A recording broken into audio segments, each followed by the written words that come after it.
Hello' everyone, এই ভিডিঅ'ত লৈ আহিছোঁ হায়াৰ ছেকেণ্ডেৰী ফাইনেল এক্সাম 2026 বৰ্ষৰ বাবে বায়'লজিৰ কিছুমান ইম্পৰ্টেণ্ট কুৱেশ্যন।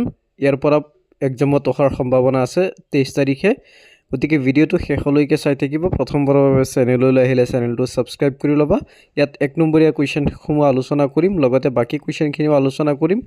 1 নম্বৰীয়া কুৱেশ্যনখিনি ছল্ভ কৰা হ'ব। তো ফাৰ্ষ্টত চোৱা, কীটনাশক হিচাপে ব্যৱহৃত হোৱা বেক্টেৰিয়াৰ নাম কি?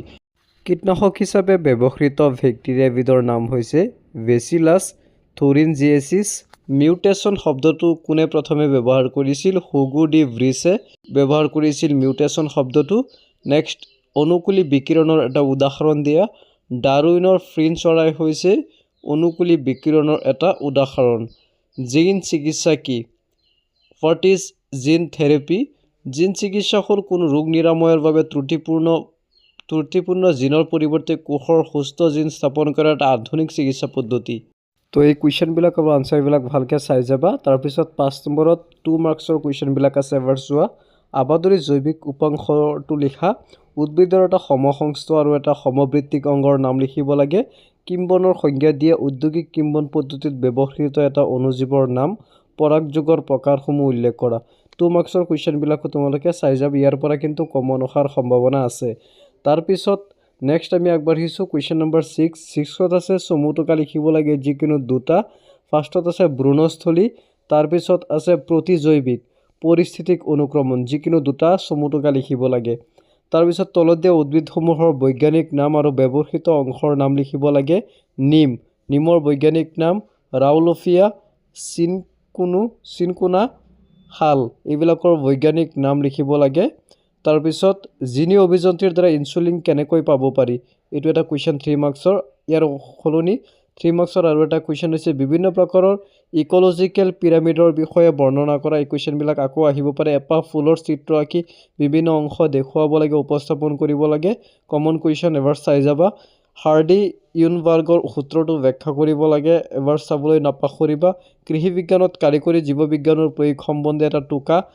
বিৱৰ্তনৰ আধুনিক সংশ্লিষ্ট তত্ত্বটো চমুকৈ লিখা। এই কুৱেশ্যন পেপাৰৰ পৰা 20ৰ পৰা 30 মাৰ্ক কিন্তু কমন পৰাৰ বহুত সম্ভাৱনা আছে। চিত্ৰ সহায়ত পৰিস্থিতিতন্ত্ৰ, চিত্ৰ গোটেইখিনি এবাৰ চিত্ৰ ভালকৈ চাই যাবা। কলাকৰ্ষণ প্ৰক্ৰিয়াটো বৰ্ণনা কৰিব লাগে। তাৰপিছত চাই যোৱা জুলজি অৰ্থাৎ প্ৰাণী বিজ্ঞানত কি কুৱেশ্যন আহিছিল।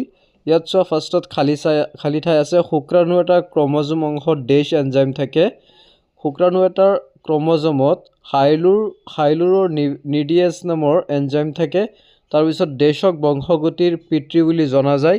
গ্ৰেগৰ জোহান মেণ্ডেলক বংশগতিৰ পিতৃ বুলি জনা যায়। তাৰপিছত ট্ৰেন্সজেনিক গাই গাখীৰত ডেছ জাতীয় প্ৰ'টিন থাকে।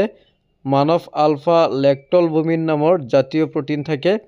তাৰপিছত যৌন সংক্ৰমণৰ জৰিয়তে সংক্ৰমণ হোৱা ৰোগটো হৈছে যৌন সংক্ৰমিত ৰোগ, যেনেকৈ HIV এইবিলাককে যৌন সংক্ৰমিত ৰোগ বুলি কোৱা হয় আৰু যৌন সংক্ৰমণৰ জৰিয়তে এই ৰোগৰ সৃষ্টি হয়।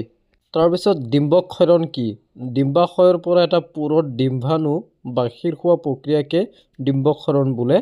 এবিধ সংক্ৰমিত ৰোগৰ নাম লিখা। ইনফ্লুৱেঞ্জা হৈছে এবিধ সংক্ৰমিত ৰোগ। মানৱ জিনম কি? মানৱ দেহৰ কোষত থকা DNAৰ সম্পূৰ্ণ জিনীয় গোটটোক মানৱ জিনম বোলা হয়। নেক্সট কুৱেশ্যন নম্বৰ 3ত আছে যিকোনো 4টাৰ উত্তৰ দিব লাগে। নিষেচনৰ বিভিন্ন দশাসমূহৰ নাম লিখা। অসম্পূৰ্ণ প্ৰবলতা মানে কি? DNAৰ প্ৰতিকৰণৰ এনজাইমসমূহৰ নাম লিখিব লাগে। কৰ্কট ৰোগৰ বিভিন্ন শ্ৰেণীসমূহৰ নাম লিখা। ভাৰতবৰ্ষৰ উত্তৰ পূৰ্বাঞ্চলৰ 2খন জৈৱমণ্ডলৰ সংৰক্ষিত স্থান উল্লেখ কৰা। এই কুৱেশ্যনবিলাকৰ উত্তৰ চাই যাবা, ইয়াৰ পৰা কমন পৰাৰ সম্ভাৱনা আছে। নেক্সট 4 নম্বৰত আছে যিকোনো দুটাৰ পাৰ্থক্য লিখা।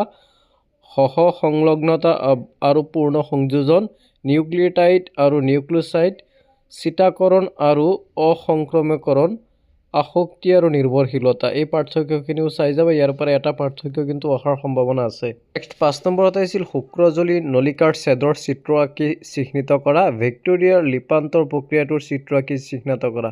3 মাৰ্ক। জিনীয় বৈচিত্ৰ্যতা কি? ইক'লজিকেল বৈচিত্ৰ্যতাৰ লগত ইয়াৰ পাৰ্থক্য কি? উৎপৰিৱৰ্তনৰ সংজ্ঞা দিয়ে। অপসাৰণ আৰু দীঘলীকৰণৰ মাজত পাৰ্থক্য লিখিব লাগে। ৰেচম পলুৰ বেমাৰৰ বিষয়ে লিখা। 3 মাৰ্ক।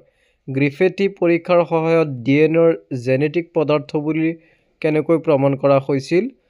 5 মাৰ্ক, আবাদী বৃদ্ধিৰ কাৰকসমূহৰ বৰ্ণনা কৰিব লাগে 5 মাৰ্ক। তাৰপিছত কুৱেশ্যন নম্বৰ 9 আহিছে জনন স্বাস্থ্য সমস্যা আৰু সমাধানৰ কৌশলসমূহ বৰ্ণনা কৰা, মানৱ জীৱনৰ প্ৰধান বৈশিষ্ট্যসমূহ। এইখিনিও কমন আছে, গোটেইখিনি এবাৰ চাই যাবা। ভিডিঅ'টো চাই কেনেকুৱা লাগিছে, কোনে ক'ৰ পৰা ভিডিঅ'টো চাইছে কমেণ্ট কৰি নিশ্চয় জনাবা। আশা কৰোঁ সকলোৰে পৰীক্ষা ভাল হওক।